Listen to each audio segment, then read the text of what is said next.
What's going on, guys? This is William here, of course. I want to do this episode focused on this whole point of this podcast. I think I've mentioned it several times, probably annoyed anybody being repetitive, but I think that being repetitive is important so that we continue to remind ourselves or remember, however it goes, to not take these things for granted. Anything that I mentioned that's repetitive, that is. I'm often very repetitive to myself, to my wife, and to anyone that allows me to speak to them openly. Repetition is key in jiu-jitsu to learn a move. Repetition. If you want to learn something new, you have to keep repeating it.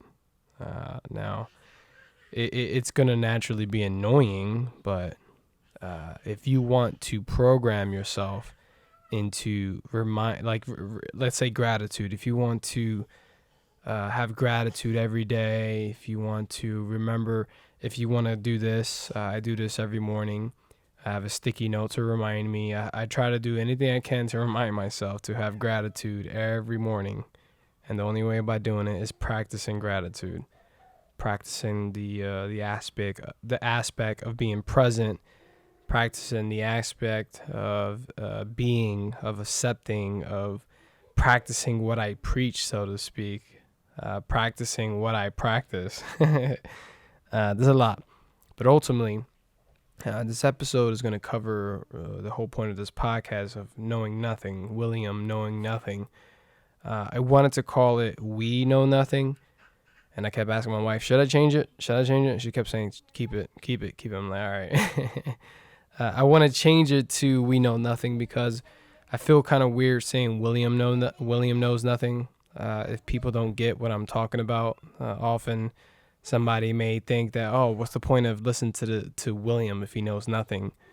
And I just want to make that clear. I said this before multiple times in different episodes, but I don't mean that I actually know nothing, of course. It's just an idea or a concept or a mindset to have so that you continue to learn. That is the key to learning, is to know nothing. You know something, sure, and let's say in jiu-jitsu, you know how to do a triangle move. You're good at it, sure. But telling yourself that you're not a master yet is the key to keep learning. It's the key to keep growing. It's anything you think you know, tell yourself that you know nothing. And then you're able to excel at what you're trying to learn or understand. For me personally, I want to excel as a philosopher, as a martial artist, as a father, as a husband, as a human being. I want to excel. So I'm always going to tell myself, I know nothing. So keep that with you if you want. You don't have to do what I say. It's not like listening to me is the thing that a lot of people do anyway. In terms of I share advice to take care of yourself, and not a lot of people are going to accept that advice or follow that advice. Advice for anybody pouring beer, by the way, I have to say this. It grinds my gears when I watch people pour beer. People just do that. You can do that at the end, so you can get that nice little top on when you pour your beer. But please don't fucking do it in the beginning. All right. Of course, my the SD card on the recorder got full when I was going to toast to you guys. To anybody continuing to listen to this podcast, thank you. To anyone that learned anything from what I put out there, thank you for listening. To anything, to all of you who are listening, I appreciate you. I think about this podcast as a way for me, as an outlet. I think of it as a way for me to express myself. I think of it as a way for me to communicate with others. I think of it as so much that I love that I'm doing this podcast. And that is the one thing that drives me to do it, to continue to do it. Because knowing that I can help somebody somehow, some way, the one person or many, knowing that I can have that conversation with other people that I appreciate in my life, anything this is the point that I'm doing this this podcast, and I love it. So, cheers to you. Even if you're not drinking right now, just drink later if you want. But I appreciate you.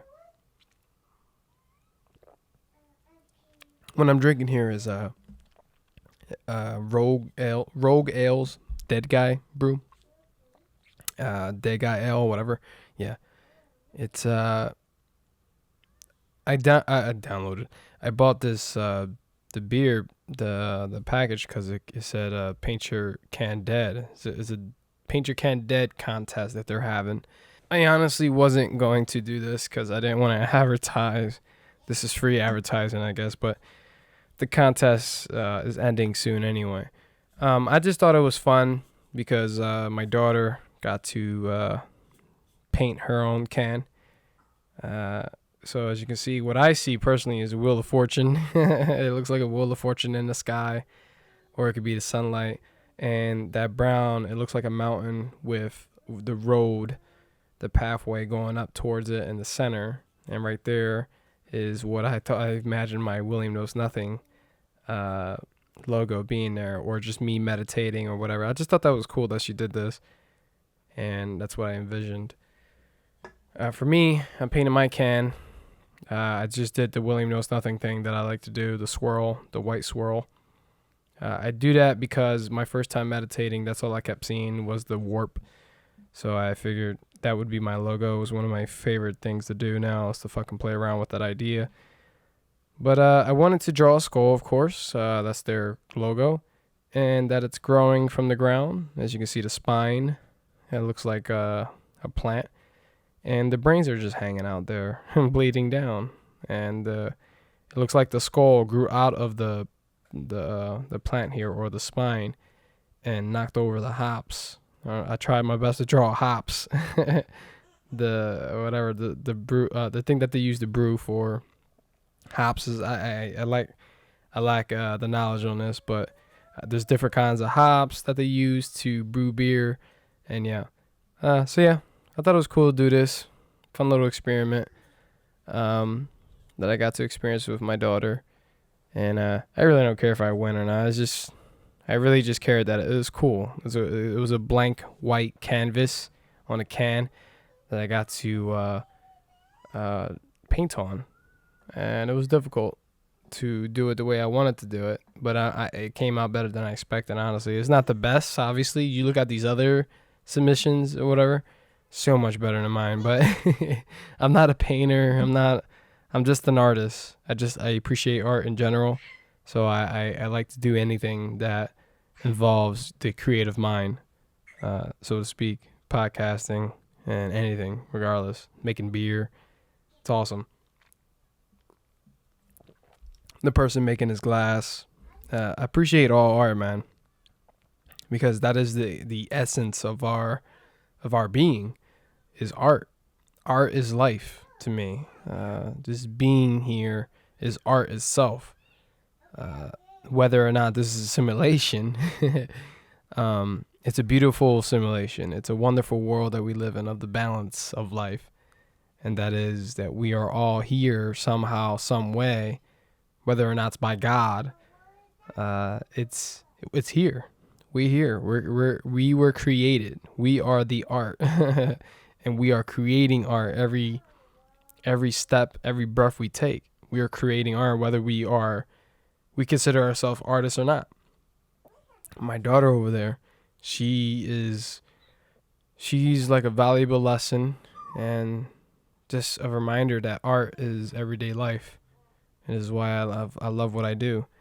I don't care about money. I don't care about fame anymore. I don't care about all these things that blind you into. It just gets in the way of you as an artist, with you as an artist. It's funny because I'm watching a show with my wife called 6 Feet Under. Long story short, they're a part of the show. It's a really good show, by the way. I think everyone should check it out. Dexter / Michael C. Hall is in it. He's one of the main characters. He's awesome. It came out in 2001, before Dexter was a thing, so I'm a fan of it, and I'm a fan of his, and I'm a fan of the show in general. It's on HBO. I think that's all you can watch it. So yeah. Anyway, in the show, there's a character. He's a teacher for one of the main characters of the show, as she's an artist, whatever, blah blah blah. And I like his. He's not doing it the way a lot of people would do it, teaching wise. He's like that tough love type of guy.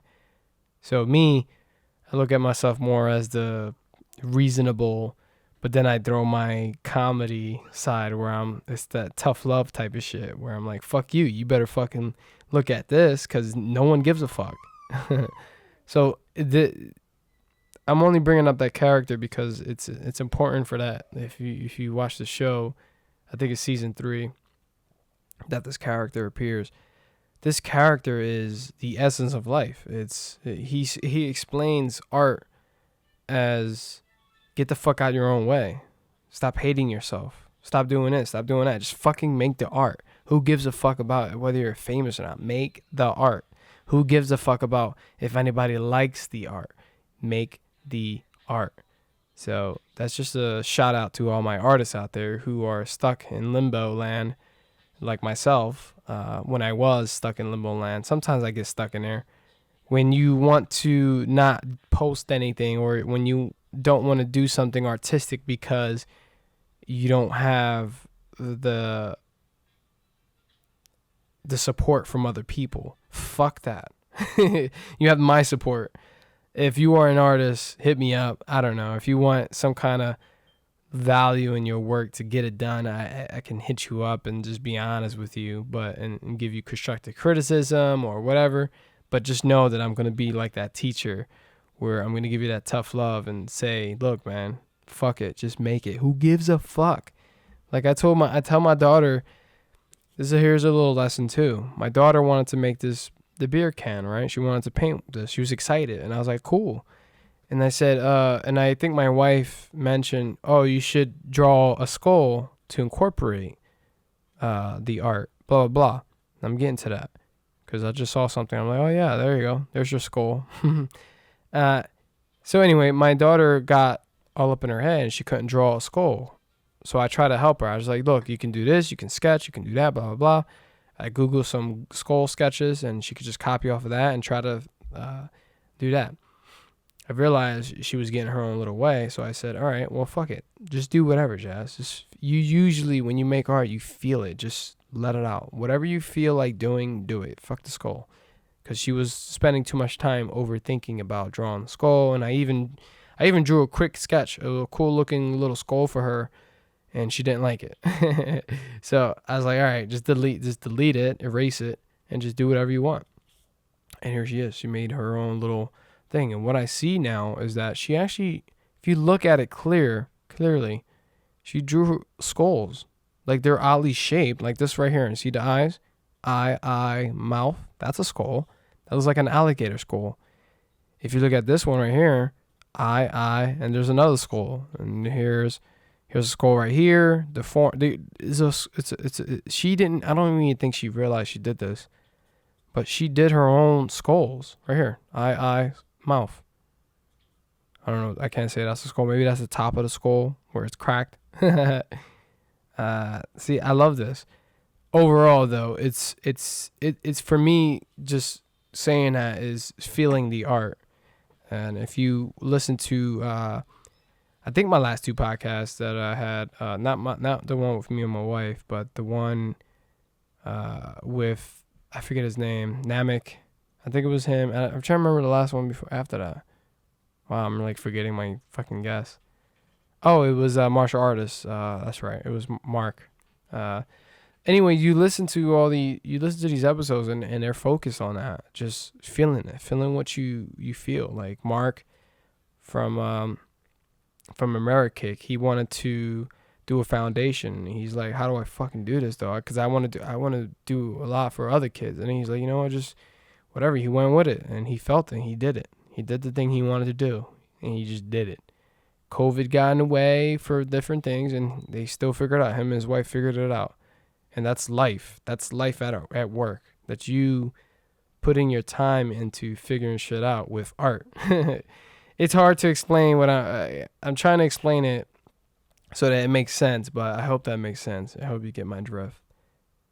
So anyway, after that long rant about art, I just want to encourage you all to learn how to know nothing. Okay?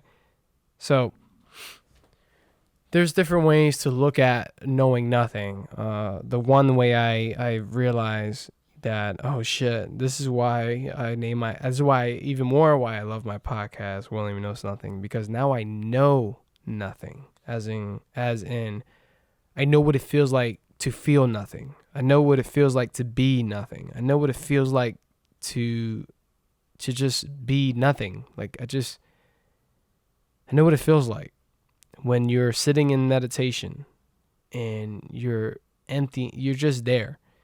Now, I'm not going to tell you that you're going to feel this way. I'm not going to tell you that how to do it. I'm just going to tell you that once you keep practicing how to meditate, how to learn how to not get rid of your thoughts, but to accept your thoughts, accept your feelings, accept your emotions, learn to understand them. When you learn how to understand and you learn to stop pushing, stop trying to get rid of it, stop trying to apply effort into meditating, you will be presented with valuable experiences, I would hope. I don't want to tell you that you are going to experience anything because I don't want to get in your way. I don't want to speak to your ego, so to speak, or your way of thinking that, oh, I need to seek enlightenment. William told me that this is enlightenment. I'm not going to say anything about enlightenment or being awoken or awaken or whatever from meditation. I'm just going to tell you that I have my own experiences and I do what I can not to create any kind of dualistic behaviors out of it, or being attached to the idea that now I'm enlightened, or now that I've been meditating for this amount and I'm so good now, I'm a master. No, I don't want to do any of that.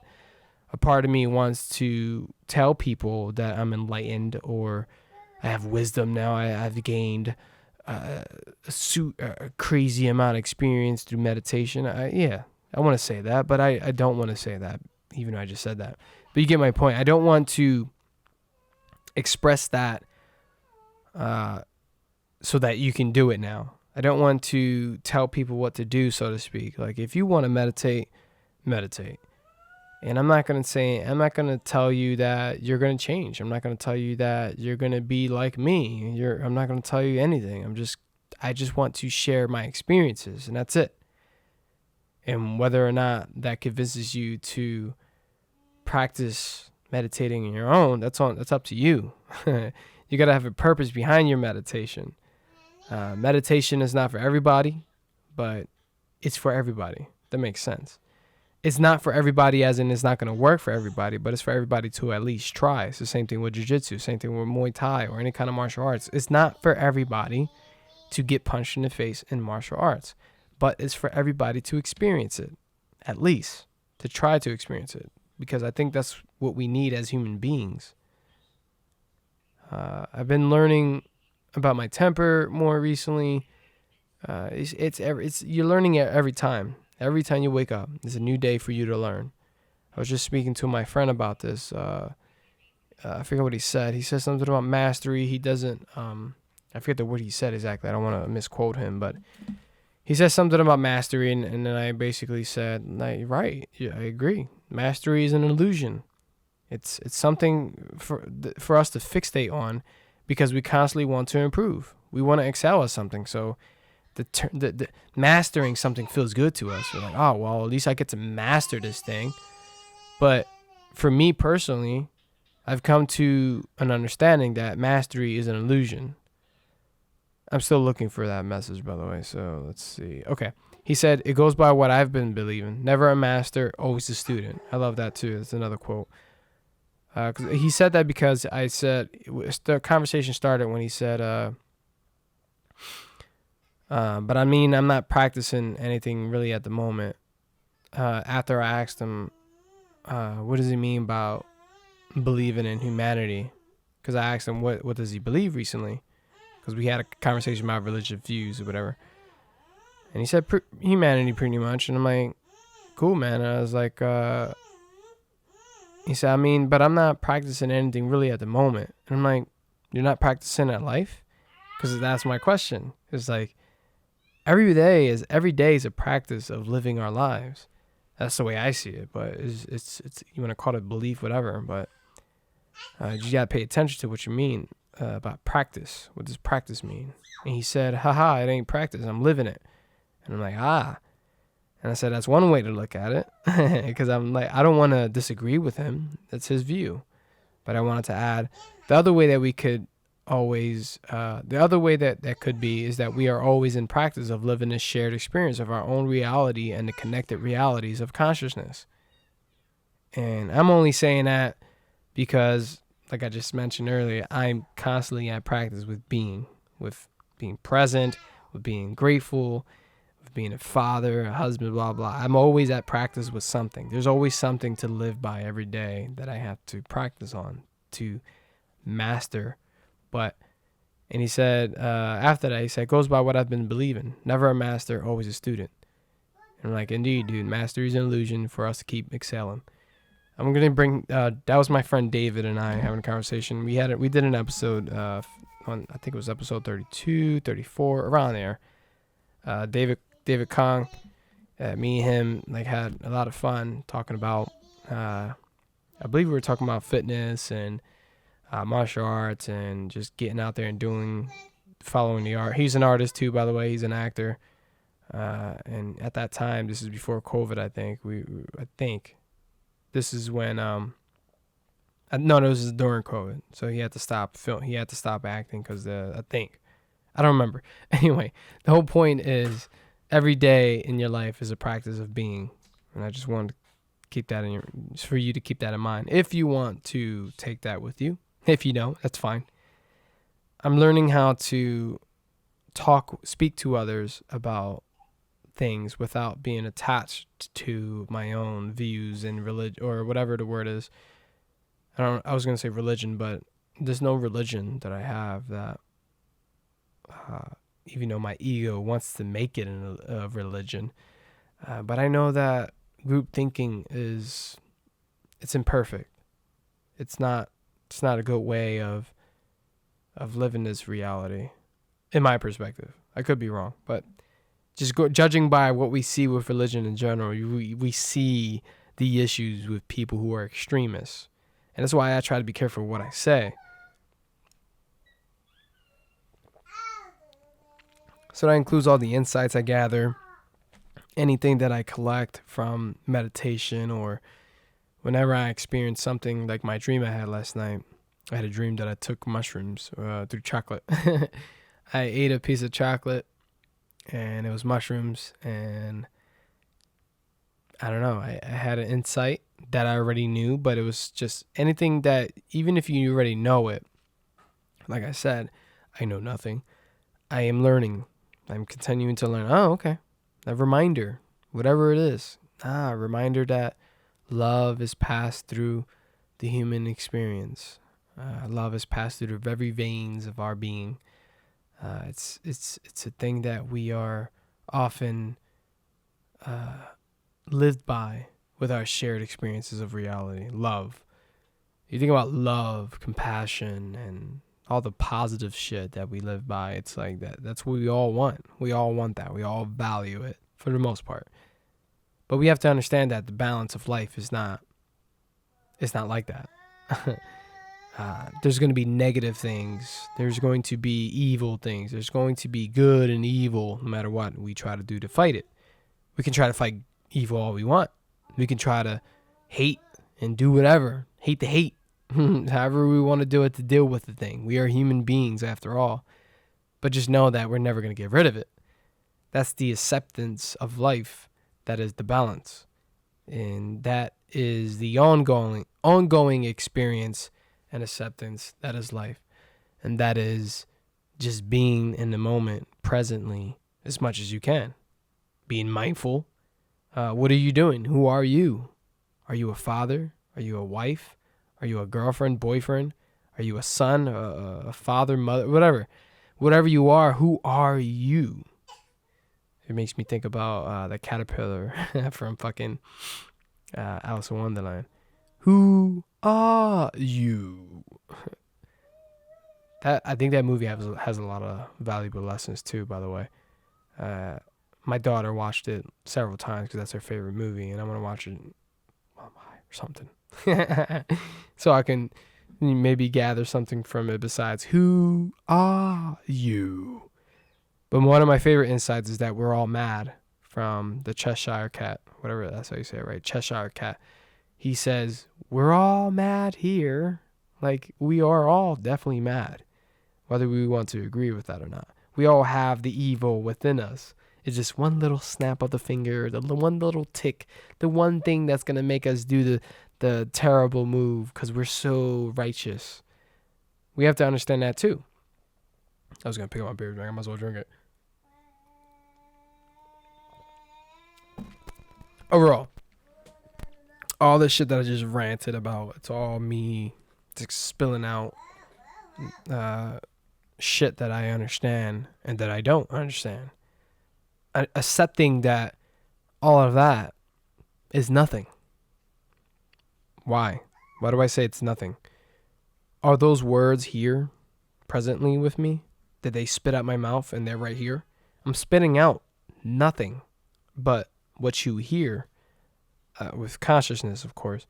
You're hearing the word coming out of my mouth, but nothing is coming out of my mouth, meaning physically. Nothing is coming out of my mouth. Mentally, for you, you hear from consciousness again. You hear what I'm saying, the patterns, these words. They're affecting your brain, blah, blah, blah. And you're calculating however you're calculating it, whether you're judging me or whether you are accepting of it. Whatever it is, you are being. And that's a practice that I often do. And that is understanding how all of these words are words and they're nothing else, if that makes sense. So this goes with, all right, this recent shit happening with Philly. I have my disagreements and agreements. I just want to make that clear. I disagree that the cops had to shoot this man with a knife on his hands. I disagree that the man had a knife on his hand and he was charging at the cops in a sense. Somewhat he did. Whatever he was doing, it doesn't matter. I don't really care in terms of who said, she said. You see the video and you see what you see. The guy is, something is wrong with him. He's disturbed. He's annoyed. He's angry. Whatever he is. He has a knife on his hand. Whatever. He's trying. I couldn't even see the knife, but you could just see that he has something. And he's going after the two police officers or having him, however, whatever the word is I'm looking for, how many officers that were there. It doesn't matter to me. What happened was that another human died, right? I don't care if it's a black man, white man, Hispanic man, Asian man. Another human being died. If you want to label this thing as a black man, then and you want to attach yourself to that, that's fine. But that's my point right there. You're attaching yourself to a mindset of Black Lives Matter, so to speak. I see why Black Lives Matter. I see why it existed. It existed because too many police officers were doing harm to black lives and ending black lives and didn't face the consequences for those black lives that I know of. Maybe there's some police officers that didn't get away with it, but I don't know. I'm not going to argue that because I know nothing. But ultimately what I'm saying is these are human beings at the end of the day. The human beings that are behind the gun and the human beings that are dying from that gun. Whether it's a black man shooting a cop or whether it's a cop shooting a black man. To me, it's all fucked up. Humans in general are killing each other, ending each other's lives over what? Now, this is a lengthy conversation. I won't fucking go that far. I just wanted to bring that up because now you got people looting, well, the next day, the next whatever, night, people are looting stores. People are angry. People are upset. Some people are not looting because they're angry or upset. People are just looting because they're taking advantage of the opportunity. There's all kinds of different factors why people are looting out there. And I watched it and I made a joke, and it's a horrible joke, but I said, oh, this is kind of like everyone's early Black Friday. That's my comedic side trying to come out, trying to make light of a fucked up situation. But however you want to look at me, oh, that's fucking offensive, or that's a piece of shit. How would you say that? Or you don't even understand what's going on, blah, blah, blah. That's fine. If you think I'm a fucked up person because of that, then you should get to know me better. Because it's not that I did evil things in terms of physical harm to anyone, but I have fucked up things going on in my mind. And I, for the most part, am able to accept them. I'm able to focus on my life. I'm able to accept what I do that is wrong and apply considerate fixes, I guess. I don't know what I'm looking for. So that I don't behave that way again. Or so I don't act that way. The thoughts I can't get rid of. I can't get rid of the thoughts. But I can react differently from those thoughts instead of allowing those thoughts to fuck with me and make me do stupid shit. I don't say shit that goes on in my mind because there's some things you just cannot say to people no matter what. Because not a lot of people can accept things. Not a lot of people can accept honesty. One day I may be able to say what I want to say, but I can't. I can't say it now because I'm still learning. I'm still approaching this the way I'm approaching it, and I'm taking my considerate steps towards that one day, maybe. If I can trust the situation or the outcome of that experience once I say what I want to say. Overall, I said everything else before. Suicidal thoughts. Wanted to kill myself, wanted to kill others in high school. At one point being racist because I thought that's what it was. Me being racist with just black people and realizing, oh, it's not, okay. It's not black people. It's just my ignorance. And I hated people. And then I realized, oh, I hate people then. I don't hate black people. I hate people. So today, where I don't hate anybody. I don't hate not one person. Not even the evil people in this world. Yeah, I would fucking probably annihilate someone who would try to do any harm to my child or to my wife or to any of my loved ones. Sure, the evil inside me may wake up and then I may do something stupid that I'm going to regret. But that's a part of being. That's a part of life. That's a part of being the human being that you are, that we are. And I'm accepting to it. I'm learning more and more about us, and I'm learning how the mind works with neuroscience thanks to people like Sam Harris and Andrew Huberman and so many other neuroscientists out there, David Eagleman, fucking fantastic individuals that are learning in neuroscience and sharing their information, their wisdom with others like myself that values this knowledge about the self and about us as humans. It's teaching me so much. And all I can do is try to share that information with you. So again, going back to square one, we know nothing. Why do we know nothing? We know it, but we don't accept it. We know it, but we don't want to have this idea in our minds that we don't know shit.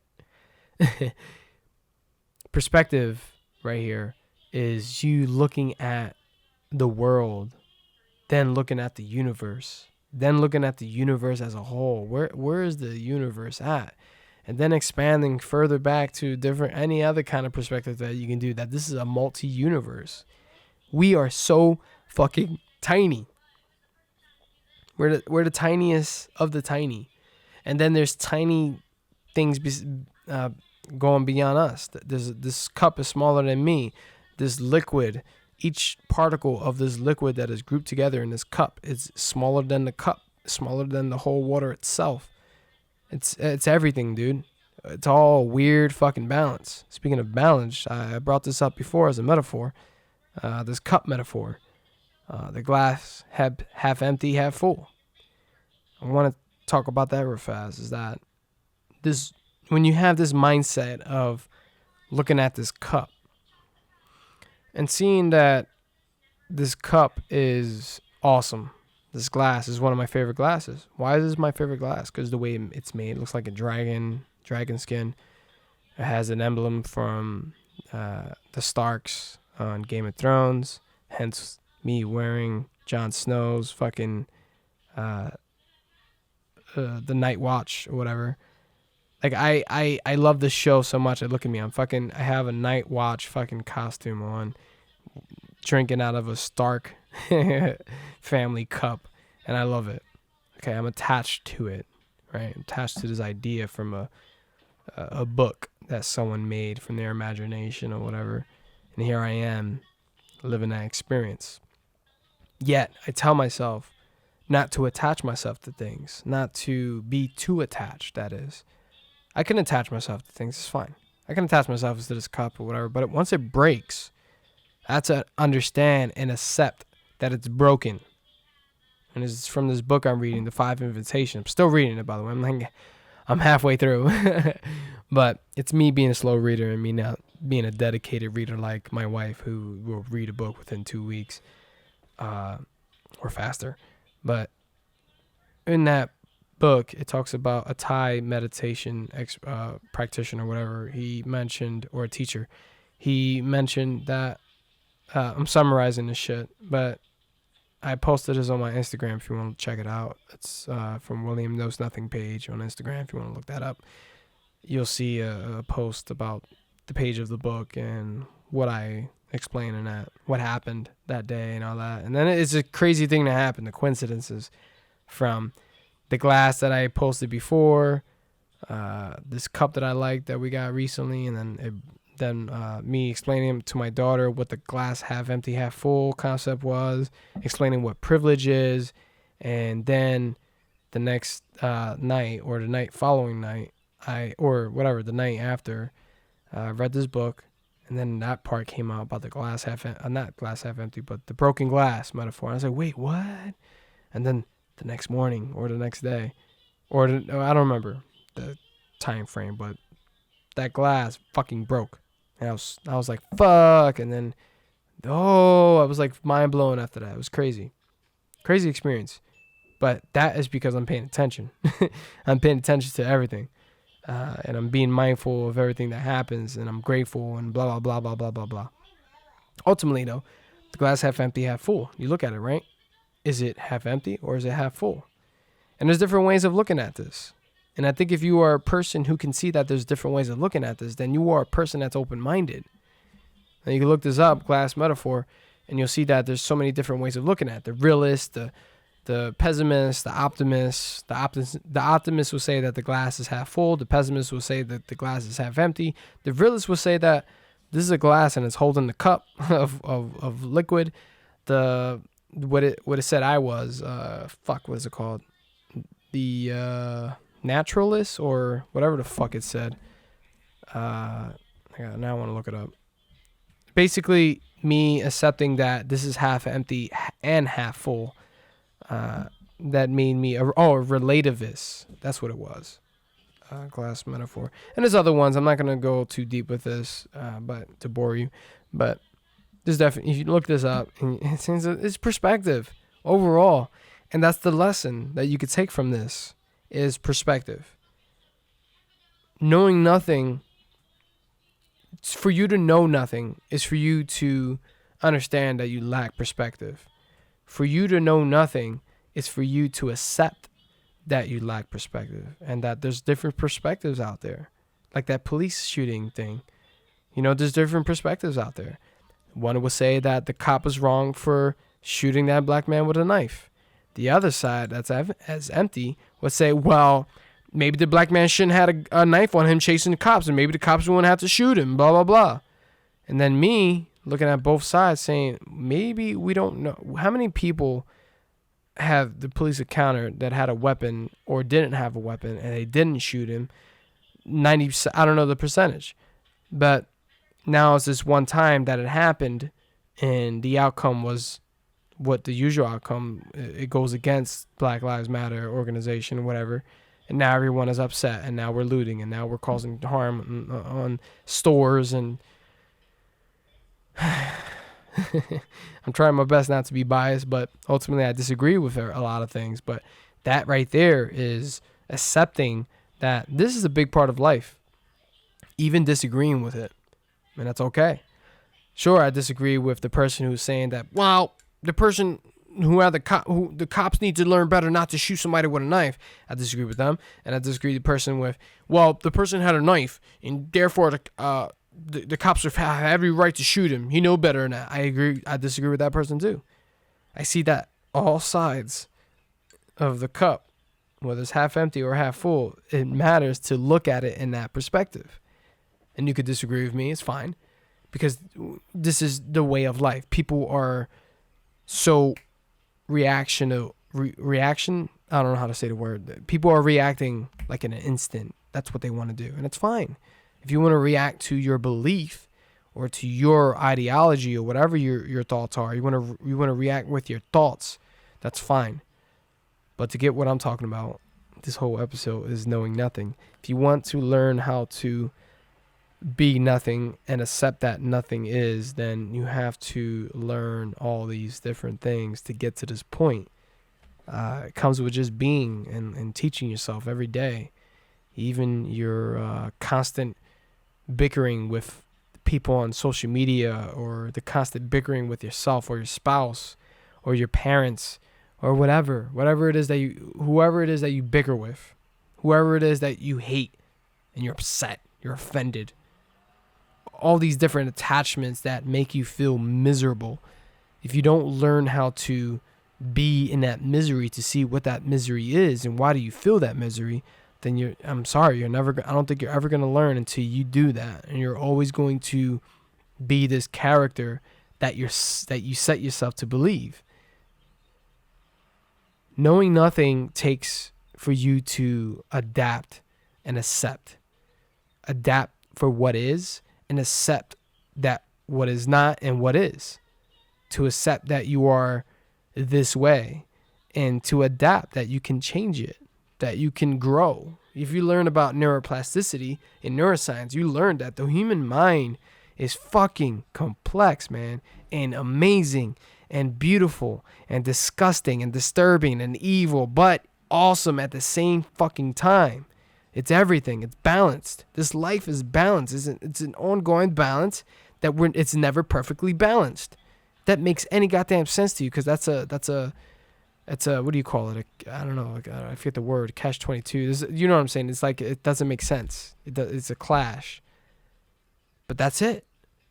This life is that. Like is in the Bible? It's everywhere. The Big Bang Theory and how life started and blah blah blah. It's like you think about all these words and these ideas, man. It comes together like, oh shit, man. But who am I to tell you? I know nothing, right? Overall, I just want everyone. I would like everyone to, or not everyone, but I would like for people who value life to learn how to value their time. And that's why I often repeat that quote or that those hashtags the slogan that is the biggest part of my life is valuing my life and valuing my time. And I can only hope that other people can learn to do this themselves. And it takes practice, man. It takes everyday effort that you wake up to value life and value time. It's not easy. And that's probably why I love the fuck out of it, because it's not easy. It's not easy to value life and value time. You think it is. It makes sense. Like, what the fuck? Who the fuck doesn't want to value their life and value their time? Well, if you are aware and mindful of all your actions, you will see that you are not valuing your life or valuing your time consistently in the 24 hours or the 16 hours or how many hours you're awake in this present day.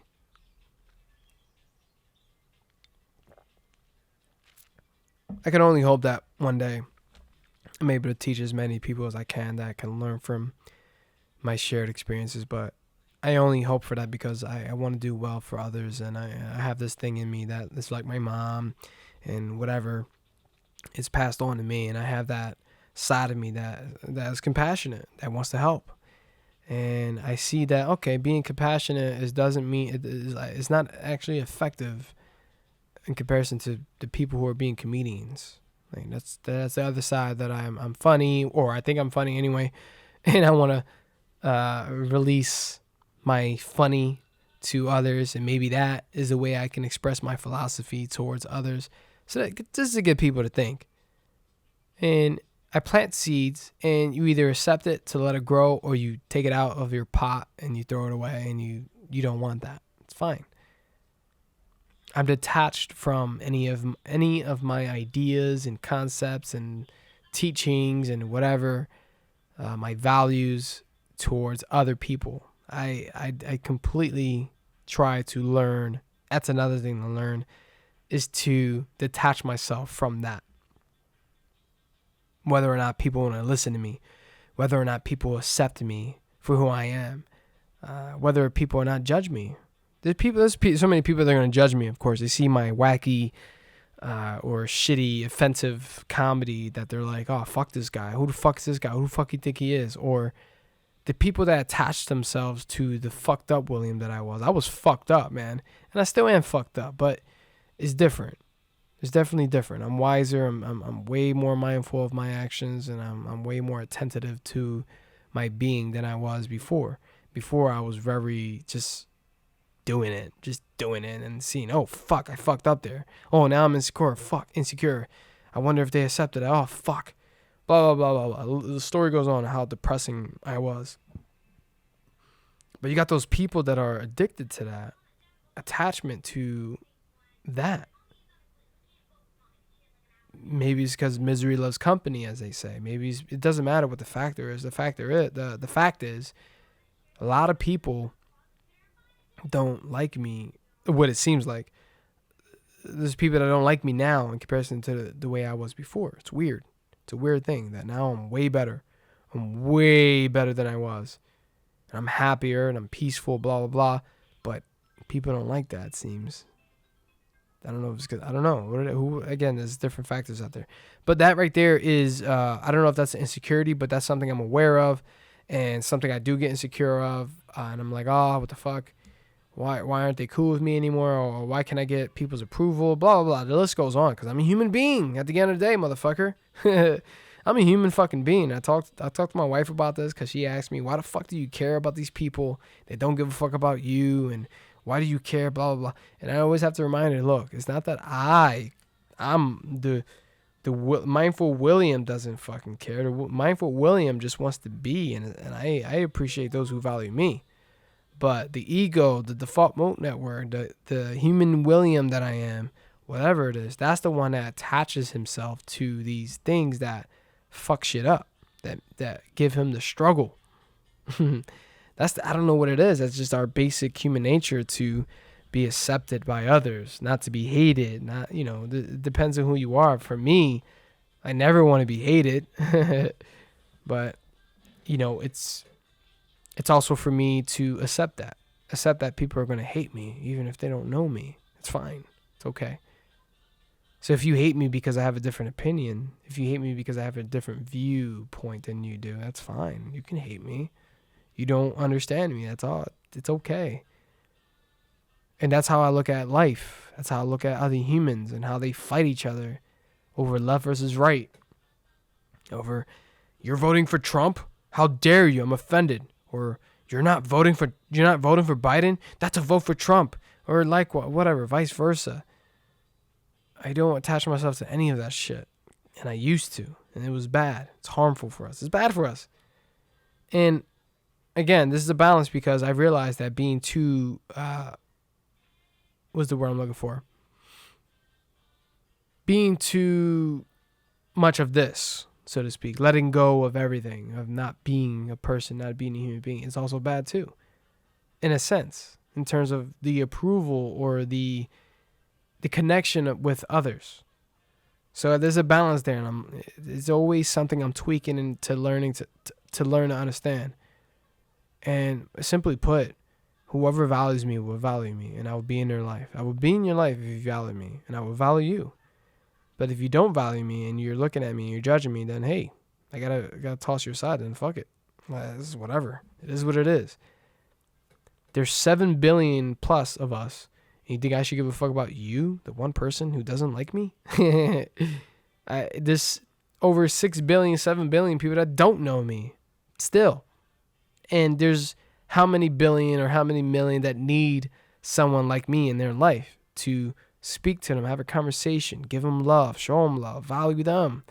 There's millions of people like that, and I would rather be in their lives than the life of one person who doesn't understand me and that wants to hate me because I'm offensive, because I'm being open and honest.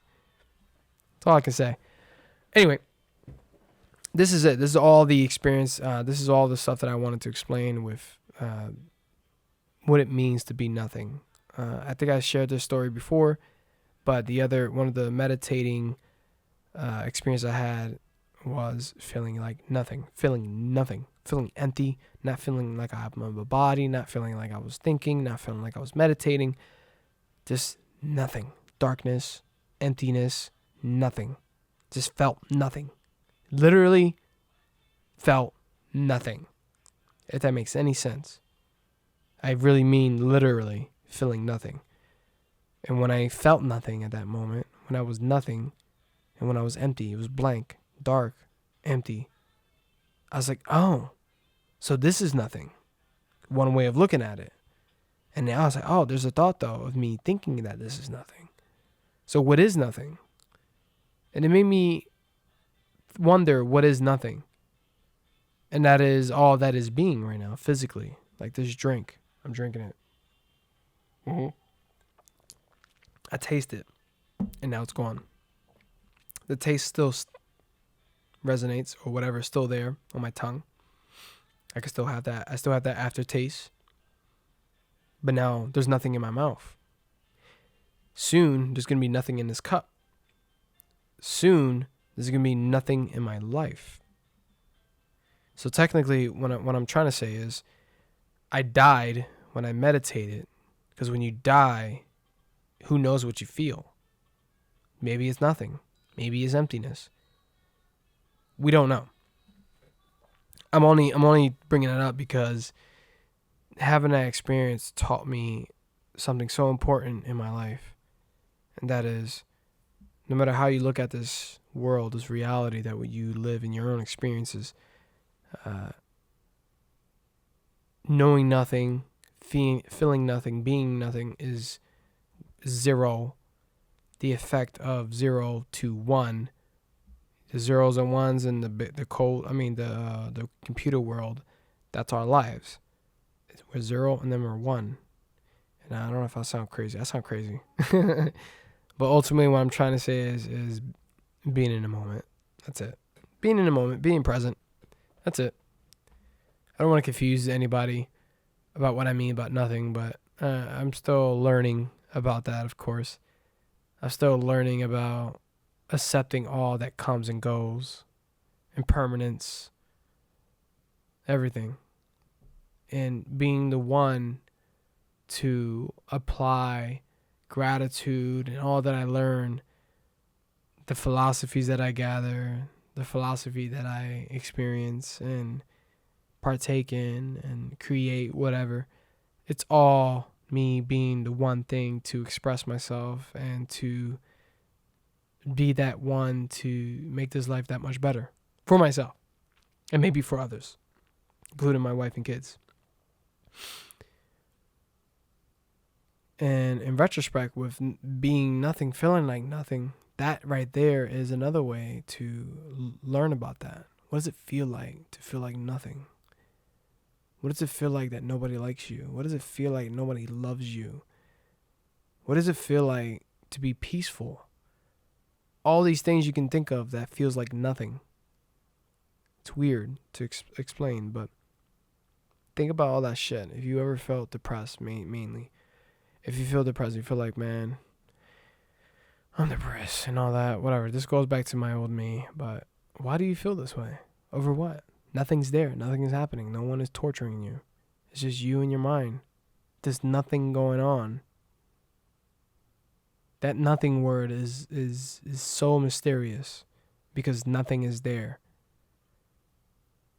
Anyway, with that being said, I hope you guys get what I'm saying with all this William Knows Nothing stuff. I really ultimately, what started the William Knows Nothing idea again was that I wanted to be able to express myself, but also explain that I know nothing. There's so much to learn in comparison to knowing things that I know, like knowing how to meditate, knowing how to punch or kick or whatever, strike or tap someone out with a chokehold, whatever. I still know nothing in comparison to what I know now. There's still so much to learn, still so much to grow. That if you got confused by that recent one, at least that should be more clear with learning to adapt and understand that you can always learn when you know nothing. All right. Anyway, peace out, guys. I appreciate you for listening, and I hope that this gives you something to bounce off of. I don't like to do my own podcast only because I feel like nobody's gonna listen. But whatever. I gotta get out my own way, and I still do it anyway because this is, again, it doesn't matter if someone's here or not. I like to express myself no matter what. I felt like doing that today, and yeah, may you all be happy. May you all be free from suffering. Value life, value time. I am William, and I know nothing from the Night's Watch.